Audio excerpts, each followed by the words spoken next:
সবাই, বর্ণালিজা বৌডের একটা নতুন ব্লগে তোমাদের সবাইকে স্বাগত জানাচ্ছি। এখন বাজে সকাল কটা বাজে দাঁড়াও দেখে বলতে হবে। অ্যাকচুয়ালি কী হয়েছে, এই দুদিন থেকে আমাদের এই জায়গাটাতে সবসময় তোমরা আমার আগের ব্লগে দেখেছো হয়তো, এখানে ঘড়িটা তোমার ব্যাটারি ডাউন হয়ে গেছে, তার জন্য খুলে রাখা হয়েছে। এবারে ব্যাটারিটা এনে তারপর লাগানো হবে আর কি। তো এখন যেহেতু জায়গাটা ফাঁকা আছে না, তো কিছু এই করতে পারছি না, টাইম শুধু বারবার মোবাইলে দেখতে হচ্ছে আর কি।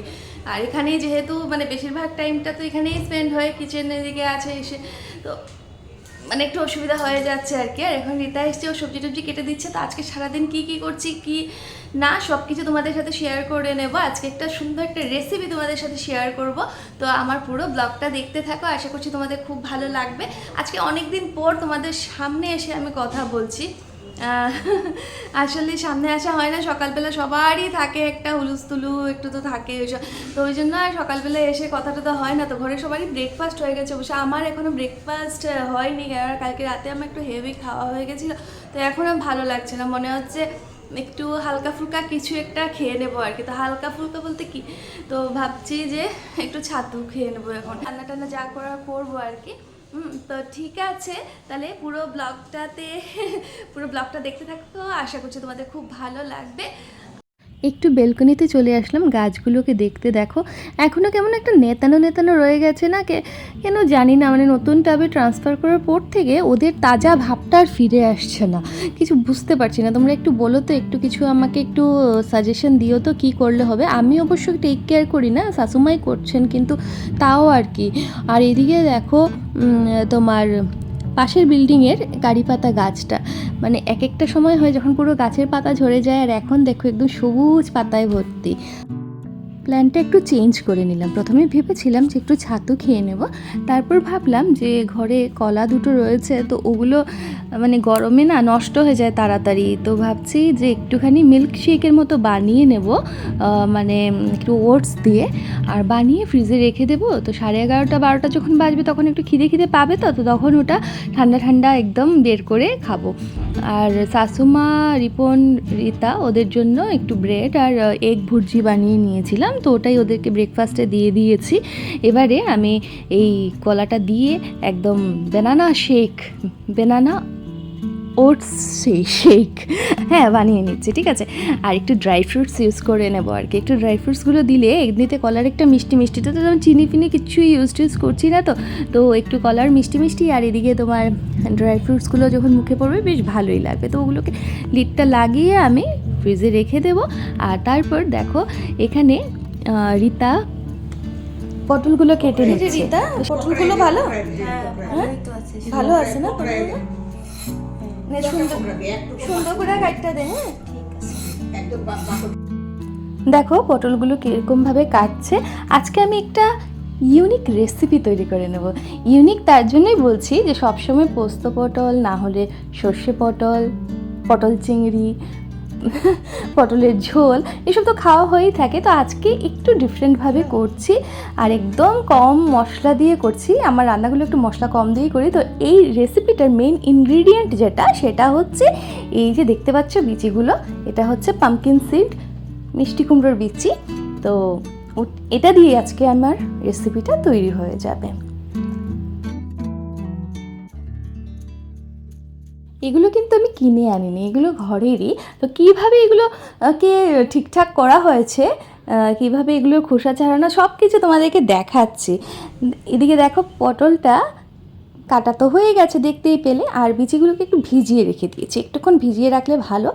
আর তার সাথে আমার লাগছে একটু কুচনো পেঁয়াজ, দারচিনি, এলাচ আর কাঁচা লঙ্কা। দেখো কত কম ইনগ্রিডিয়েন্ট দিয়ে আমি আজকে তৈরি করে নেব একটা সুন্দর রেসিপি। এবারে দেখো কিভাবে এই পাম্পকিন সিডগুলোকে খোসা টোসা ছাড়িয়ে সব কিছু ঠিকঠাক করা হয়েছে আমাদের বাড়িতেই। তো শাশুমার অনেক ধৈর্য আছে, উনি বসে বসে এগুলোকে দেখা কেচি দিয়ে একদম সুন্দর করে কেটে পুরো ঠিকঠাক করে কৌটোতে ভর্তি করে রেখে দেন আর কি। তো আমরা যখন ইচ্ছে হয় একটু বড়া খেলাম, কখনো তরকারিতে দেওয়া হলো, মিষ্টি তৈরি, যখন যেটা মনে হয় এটা দিয়ে করা যায়। এটার মধ্যে কিন্তু অনেক গুণও আছে, তো তোমরা অনেকেই জানো, সেটা আর আলাদা করে কি বলবো বলো। এমনি শুধু শুধু একটু রোস্টেড বিচিগুলো খাওয়া যায়, তার জন্য আমরা কিনে টিনে নেই বেশিরভাগ সময়, এরকমই আর কি। ঘরেই মিষ্টি কুমড়ো যখন আসে তখন এটা দিয়ে তৈরি করা হয়েছে। আর এবারে দেখো কড়াইটা গরম করে তার মধ্যে একটু তেল দিয়ে দিয়েছি। আজকে আমি একটু রিফাইন্ড অয়েল ইউজ করে নিচ্ছি।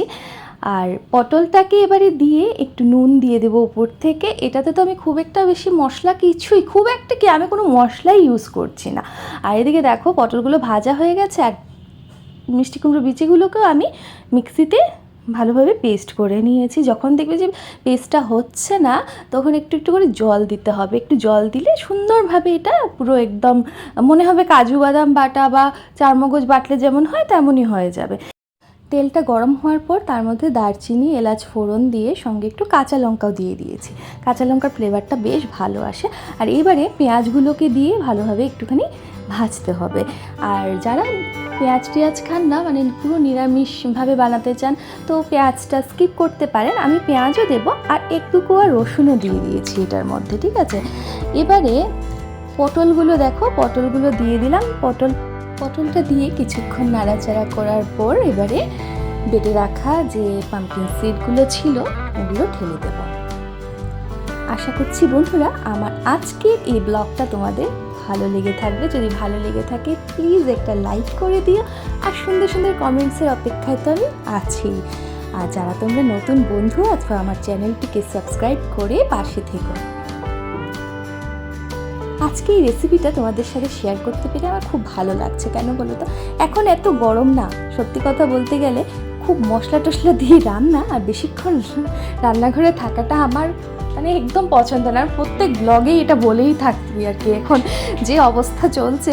তো এরকম একটা মানে হোয়াইট গ্রেভি দেওয়া একটা তরকারি খেলে বেশ ভালো লাগে আর কি। আর এটা সত্যি আমি কোনো মশলা ইউজ করিনি, শুধু নুন আর চিনি ইউজ করতে পারো। আমি এখন চিনিটা অবশ্যই ইউজ করিনি, কেননা কয়েকদিন থেকে ঘরে মিষ্টি তরকারিটা একটু বন্ধ করা হচ্ছে, একটু চিনিটা আমরা অ্যাভয়েড করছি।